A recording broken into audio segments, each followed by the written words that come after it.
Today we're making the perfect smoked and then seared beef tenderloin, pitmaster style. For our smoked beef tenderloin today, we're starting with an around 5-pound beef tenderloin. I did get this pre-trimmed from Tuttle's Meat Market in Woodsboro. If you guys don't want it pre-trimmed, they'll do it any way you want, but we decided to go with pre-trimmed today just to make everything a little bit easier. Now keep in mind, this is around 5 pounds. If you guys are doing something larger or smaller at your house, you will have to adjust times accordingly. When we do things here at the house, you always want to make sure to keep in mind what we're doing here. The time, the temperature, the smoker, the weight, everything matters. So if you guys want to replicate this, get something between 4.5 and 5 pounds. First, we want to get seasoning on our beef tenderloin because we're going to go outside, get our smoker ready, and all of these flavors can work on this meat. We're going to start with a Worcestershire sauce binder. If you guys don't like binders, don't use it or use a different one. If you think they do nothing, that's completely fine. I like to use Worcestershire sauce. We're going to go ahead and rub it in. It has a really nice smell to it. The first seasoning we're going to put down is our That Base. This is an all-purpose blend, salt, pepper, and garlic. It's one of the first things that you want to put on almost any protein that you're going to be cooking. I'm going to go down with a good, nice layer.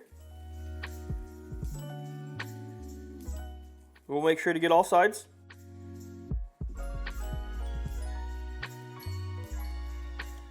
And after our first layer, we're going to go over top with Killer Hog steak rub. This is going to bring coarseness and that steakhouse flavor to this beef tenderloin today. It's also going to help us build a really nice bark. That's one of the things we're going for outside today.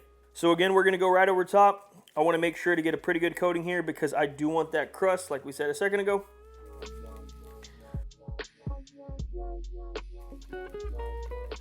Kind of pat everything in. Now I'm going to use this tray a little bit to kind of roll and get some of these seasonings on the sides of my beef tenderloin. Try not to waste anything at all. Of course, a little bit's going to get left over. That's fine. But if I don't have to, I definitely don't want to waste anything. Now we're going to go over the backside with some more Worcestershire. And we're just going to layer those same exact flavors here. That base. And then right over top with Killer Hog steak rub.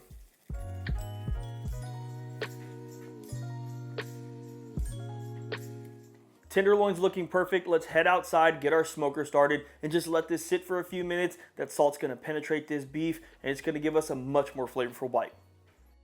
I'm going to go ahead and fill up my charcoal basket with some Royal Oak lump charcoal.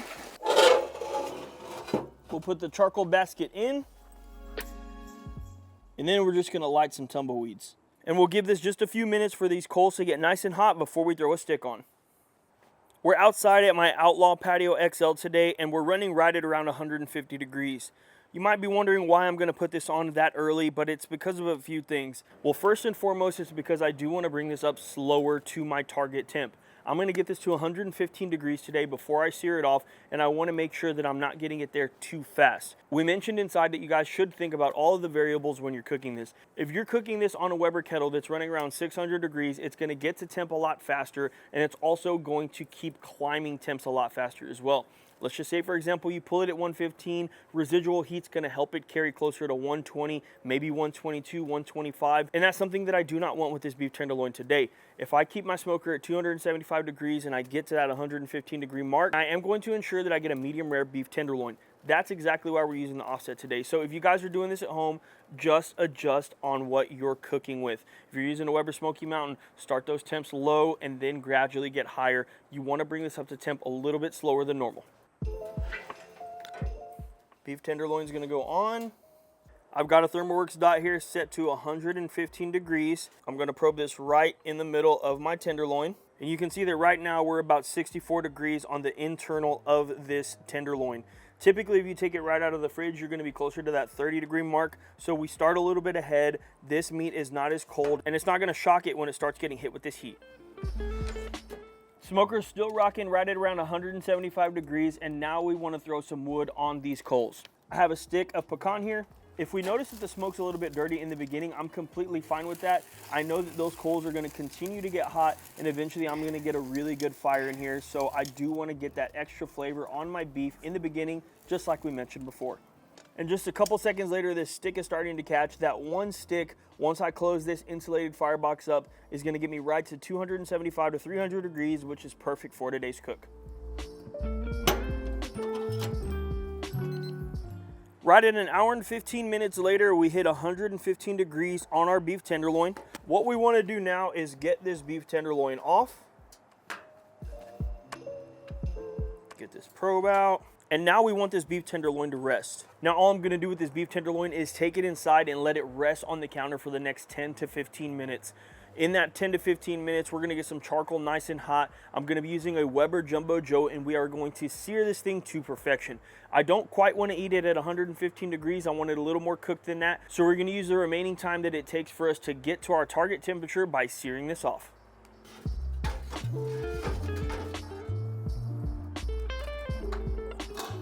All right, I got the sticks out of my Outlaw stick burner. I figured we might as well use them on my Jumbo Joe here, just to make sure that we don't waste anything.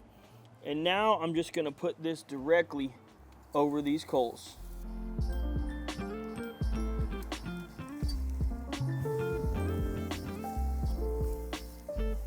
Now at this point of the cook, I do wanna kinda keep this tenderloin moving. I wanna make sure that I'm getting a really, really nice sear on every single side, but I don't want anything burnt. I want to build that crust. I really want good flavor, but again, I want to make sure that nothing's burnt.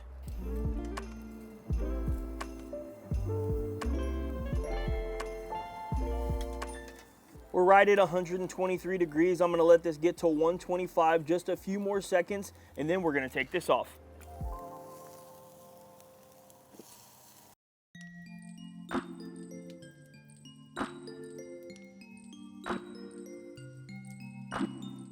We pulled this beef tenderloin at 125 degrees, and it's been sitting here on this counter not doing anything for the last 40 minutes. I can't take any longer. I'm ready to dive in and see exactly how we did. If you guys want to use creamy horseradish sauce or anything else for your beef tenderloin, definitely get it earlier before it is time to eat so you can use it to dip right when we're done slicing. We have some cowboy butter that we made with Alfregoni spicy chimichurri. We do it a lot around here. It tastes really incredible. We'll show you that, and we'll also give you recipe in short form here in a couple of days. Gonna go ahead and take a slice right out of the middle. And it looks like we absolutely nailed this. This is like a perfect wall-to-wall medium rare, maybe a little above, but it looks beyond incredible. As my knife was going through it, it felt really soft. I'm going to take another slice, and of course, you know I gotta try.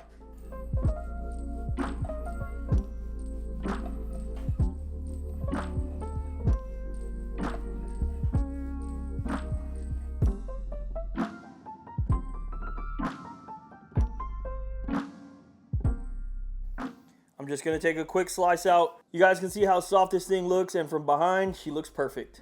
Now it's time to dig in and see how we did on this smoked beef tenderloin. I could tell you from here, it looks incredible. It's sliced like butter, and I have a really good feeling about this, but let's see. There's some things in life that you get really excited for, and a smoked beef tenderloin sure as hell seems to be one of them right about now.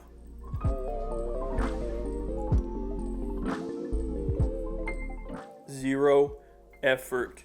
This thing is so tender, it is insane. The crust on the outside offers so much flavor. That steak rub brings so much texture. I can taste the salt, pepper, and garlic from that base, and really just searing it over those coals in the end makes this even better. Do not forget, if you guys want to follow along, think about what I cooked on versus what you're gonna cook on.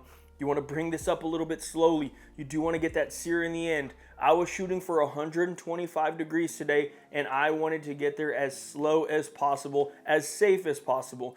I cooked at 275 degrees till 115, let it rest for about 10 to 15 minutes, and then seared this to perfection.